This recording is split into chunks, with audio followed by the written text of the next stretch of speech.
సరే, ఇప్పుడు మొన్న సెక్రటేరియట్ పెచ్చులు ఊడిపోయి చాలా వరకు కూడా డ్యామేజ్ అవుతా ఉంది. స్తంభాలకు కూడా నెర్రలు వారినటువంటి పరిస్థితి వస్తూ ఉంది. పూర్తి స్థాయి లోపల సెక్రటేరియట్ అనేది డ్యామేజ్ గురవుతా ఉంది. ఈ విధంగా ఎందుకు జరుగుతుంది? ఇది కేసీఆర్ తిక్క కట్టిండు. ఆయన తొడేలు ఆకలి కావచ్చు, ధనదాహం. కేసీఆర్ పెద్ద మేధావి అనుకుంటాడు, ఏం తెలియదు ఆయనకు. అది అందమైన సెక్రటేరియట్, పాత సెక్రటేరియట్ చాలా అందంగా ఉండింది. అది నిజాం కట్టినప్పుడు బకింగ్హామ్ ప్యాలెస్లో మోడల్లో కట్టిండు. బకింగ్ ప్యాలెసే బ్రిటిష్ రాజు ప్రాసాదం, బకింగ్హామ్ అట్లా కట్టిండు. డీ బ్లాక్ ఉండేది అక్కడ, అందమైన చాలా హెరిటేజ్ బుక్. బ్రిటిష్ వాళ్ళు కట్టింది అది. నిజాం డబ్బులు ఇస్తే బ్రిటిష్ వాళ్ళు కట్టిండ్రు. పక్కనే మింట్ కాంపౌండ్ కూడా కట్టింది వాళ్ళే. పక్కన హోమ్ సైన్స్ కాలేజ్ కట్టింది వాళ్ళే.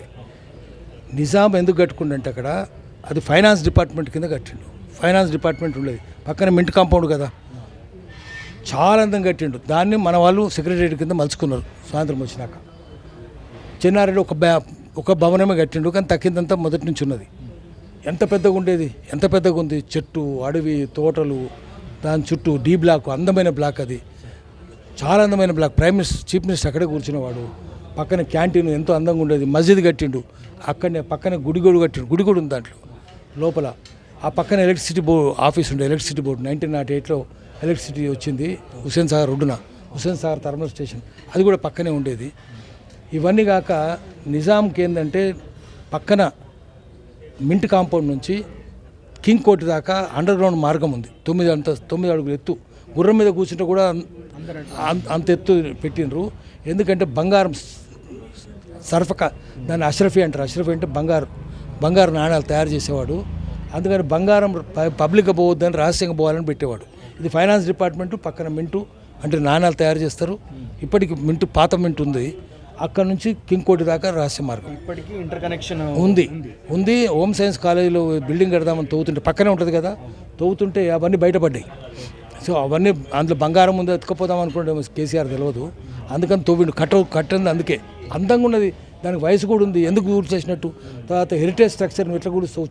కేంద్ర ప్రభుత్వం ఏం చేసింది? ఎందుకు మాట్లాడలేదు? చేస్తారు. ఇప్పుడు 100 సంవత్సరాలు దాటినటువంటి మాన్యుమెంట్స్ని పురావస్తు శాఖ కూల్చకూడదు అని వారసత్వ సంపదగా గుర్తిస్తారు కాబట్టి మరి అయినా కూల్చిండు. అదే మాట్లాడే చట్టం. ఢిల్లీలో వీళ్ళు మిలాఖతైనరు, అన్ని పార్టీలు మిలాఖతైనాయి. ఢిల్లీ వాళ్ళు కేసీఆర్ మిలాఖతైనరు అనేది తెలిసిపోతుంది అప్పటి నుంచి ఇప్పటిదాకా. ఒకటి ఇప్పుడు మళ్ళీ ఇచ్చింది ఏంటంటే కొత్తది, ఎందుకంటే డబ్బులు కావాలి వీళ్ళకు. షాపూర్జీ పలంజీ కాంట్రాక్ట్ ఇచ్చిండు. 7,000 కోట్ల 8,000 కోట్ల మనకు తెలియదు. 1,500 కోట్లు అంటారు, 7,000 కోట్లు అంటారు. ఏదైనా తిన్నరు దీన్ని. కట్టింది షాపూర్జీ పల్లెంజీ అని చెప్తున్నారు. షాపూర్జీ పల్లెంజీ కట్టలేదు. కట్టింది ఎవరంటే పోటంకిన్ కట్టిండు. పోటంకిన్ ఎవరు అంటే, పోటంకిన్ అనేవాడు రష్యా వాడు. 1790లో ఉన్నాడు. వార్షిప్ పోటంకిన్ అనే సినిమా కూడా వచ్చింది. వాడు చేసిన పని ఏంటంటే, ఇది జోక్ లాగా చెప్తున్నాం మీకు. కేథరిన్ అనేది బ్రిటిష్ క్వీన్ ఆమె, ప్రిన్సెస్. ఆమె యువరాణి. ఆమె రష్యాకు వస్తుంది. ఈ కేథరిన్ అనేవాడు జనరల్, వాళ్ళ రాజవంశం వాడు. వాడికి అమ్మాయి మీద మనసు ఉంది, అమ్మాయిని చేసుకోవాలి అంటే. వీని అవ్వ, వీని నాయనమ్మ, అమ్మమ్మ కూడా బ్రిటిష్ రాజరిక కుటుంబం వాళ్ళే. అక్కడి నుంచి వచ్చిన జార్జ్ చక్రవర్తులు కూడా అక్కడి నుంచి, ఇంగ్లాండ్ నుంచి వచ్చిన వాళ్ళు. సో వాడు ఏమనుకుంటే ఈ అమ్మాయిని పెళ్లి చేసుకోవాలనుకుంటు. కానీ ఇండియన్ దరిద్ర దేశం. అందుకని ఏం చేయాలంటే అమ్మాయిని ఇంప్రెస్ చేయాలంటే ఏం చేయాలి? గుడిసెలు, అన్నీ ఉన్నాయి. గుడిసెలు, కంపు టౌన్లు ఉన్నాయి. అవన్నీ మూసిపెట్టడానికి పెద్ద సినిమా సెట్టింగ్ చేసింది. రోడ్డు మీద ఆమె పోతుంది కదా, గుర్రపు బండి మీద పోతుంది.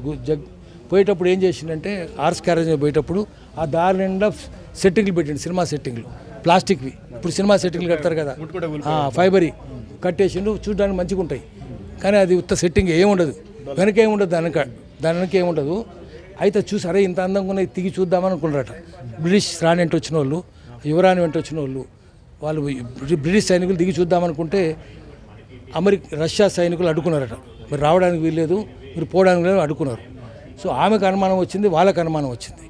వాళ్ళు నిద్రపోతున్నప్పుడు, రష్యా ఆర్మీ వాళ్ళు నిద్రపోతున్నప్పుడు వీళ్ళ సైనికులు వెళ్ళి రహస్యంగా చూసినట్టు. చూస్తే వెనక కంపు అసహ్యంగా ఉంది. అసహ్యంగా ఉంటే ఇదేందనంటే ఆమె చెప్పిందట, ఇది పోటంకిన్ విలేజ్ అన్నది. పోటంకిన్ విలేజ్ అంటే సెట్టింగ్ అన్నట్టు. సో ఆమె ఏం చెప్పిందంటే, ఇటువంటి దొంగలు చేసుకోవద్దు, వాడు దరిద్రుడైనా చేసుకుంటుంటే, నేను దరిద్రుడైనా పెళ్లి చేసుకుంటాడు, కానీ వాడు మోసగాడు, వాడు లేని ఉన్నట్టు ఉన్నది లేనట్టు చూపిస్తున్నాడు, కాబట్టి మనం అది చేసుకోవద్దు అని చెప్పి ఆమె అనుకున్నదట. తర్వాత వాడు వస్తే ఇంటర్వ్యూ కూడా చేయలేదు, పోరాపో అని వెళ్ళిపోయింది ఆమె. సో పోటంకిని కడితే అట్లుంటుంది, దాన్ని పోటంకిని విలేజ్ అంటారు. అంటే కృత్రిమంగా బయటికి సినిమా సెట్టింగ్ లెక్క ఉంటుంది, వెనుక ఉన్న అందవికారమైన వాటిని దాచిపెడతారు, అగ్లీగా ఉండేవన్నీ దాచిపెడతారు, కృత్రిమంగా కడతారు. అది దాన్ని పోటంకిని విలేజ్ అంటారు. సెక్రటేరియట్ కూడా కట్టింది పోటంకిన్నే, అంతే తప్ప షాపూర్జీ పల్లెంజీ కాదు. అందుకని మనం పోటంకిన్ని కూడా వాడిని పట్టుకురావాలి. 1719లో జరిగింది. ఆ పోటంకిని మళ్ళీ పుట్టినట్టున్నాడు, పుట్టి వీని దగ్గర పని చేసి అట్లా మోసం చేసిండు. కేసీఆర్ ఏది చేసినా పోటం కింద పట్టుకొస్తాడు. మేడారం కట్టిన మేడిగడ్డ కట్టినా పోటం కింద కట్టిండు, సుందిళ్ళ కట్టినా పోటం కింద కట్టిండు, అన్నారం కట్టినా పోటం కింద కట్టిండు, ఏ ప్రాజెక్టులు కట్టినా పోటం కింద కట్టిండు. అందుకని కేసీఆర్ పోటం కింద పరమ భక్తుడు ఆయన. అందుకని మనం పోయి కేసీఆర్ అడుగుదాం, ఒక్కసారి పోటం కింద తీసుకురావయా, వాడిని జైల్లో పెడతామా, సన్మానం చేస్తామా, అవమానం చేద్దామా, కేసీఆర్ని అడుగుదాం.